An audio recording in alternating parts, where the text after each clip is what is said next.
gudoomiyaha gobolka Sanaag Maxamed Axmed Cali Tiibro maanta warbaahinta kala duwan kula hadlay xarunta xafiiska maamulka gobolka Sanaag ee magaalada Ceergaba iyo guud ahaanba mahad celiyay madaxdii dawladda iyo golihii guurtida iyo madax dhaqameedka iyo culimadiinka iyo waayeeladii kala duwan ee kala qayb qaatay arrimihii nabadeynta deegaanada biyo guduud iyo Darweyn iyo Ceelaf Weyn waxaana uu gudoomiyuhu shirkiisa jarayd xukuumadda iyo hay'adaha caalamiga ah u caday guud ahaanba gobolka Sanaag yahay mid nabadgelyadiisu ay taam tahay isla markaana hay'adaha caalamiga iyo kuwa maxalliga ay meel kasta ay ka howlgali karaan isagoo ugu baaqay hay'adaha inay gurmad ay la soo gaadhaan dadyoga abaaruhu ay saameeyeen waxaana barasaabka gobolka Sanaag uu sidoo kale u cilaamiyay deegaanka degmada Hulul oo ka tirsan degmooyinka galbeedka gobolka Sanaag uu ka dilaacay xanuunka jadeecada waxaana uu gudoomiyaha gobolka Sanaag Maxamed Axmed Cali Tiibro arrimahaas iyo arrimo kale ka hadlay hadaladiisii kamid ah sidatan waxaan qabtay shirkan jarayd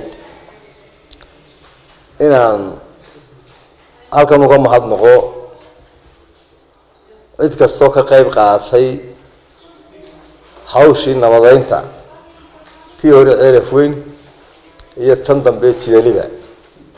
waxaan leeyahay waa mahadsantihiin miisaanka xasaanadka Allah idinku daro waxa in badan xani ka yar jirtay gobolku nabadgelyo maaha waxaan idinku bushaareynayaa maanta iyo wixii ka bilaabma in hawsha gobolku ay tahay nabad inaan wax dhibaato ka jirin dadkiina saanis wada afkarteen in nabad iyo caana la wada qaatay roobkiisina ilaahay aanu ka rajaynayno noo shubo meelaha qaarkoodna uu noo shubay waxaan leeyahay mahadsantiin waa ku ammaanantiin xulgodashadiina annana waan idin ognahay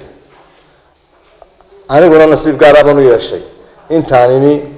in labadii mushkiladood ugu cuslaayay Ceelaf Weyn iyo tamba iga dhamaadaan waxa halda iyo wixii ka bilaabma aanu jeesanaynaa wixii horumar gobolka aanu raadin lahayn waxaana barasaabka gobolka Sanaag Maxamed Axmed Cali Tiibro uu sidoo kale xukuumadda iyo hay'adaha caalamiga ah ugu baaqeen gobolka Sanaag uu yahay mid nabadgelyadiisu ay taam tahay xukuumadda iyo hay'adaha iyo cid kasta dareen kaga jiray in gobolku aanu nabad hayna waa laga hawlgali karaa meel walba waa la gaari karaa nabad taama ayaanu gacanta ku haynaa si buuxda waxaan farayaa hay'adaha Omar Marsiya ka dhigtaan halka lama tagi karo halka lama tagi karo in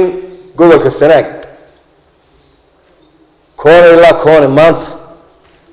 meel aanu isleenahay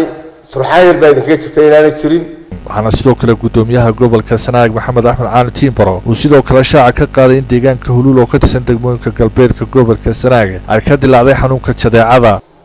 waxa jira meelaha qaarkood oo ay ka dilaacday jadeeco sida tuulo yar oo leeyahay Hulul oo la soo sheegay in dhowr qof u jiifto waxaan leeyahay wasaaradda caafimaadka ee gobolka iyo qarankaba gurmad degdeg ah hawshaas laga galo علي أنطهر TV عالمي هون كيبل TV مقالة Ceergaba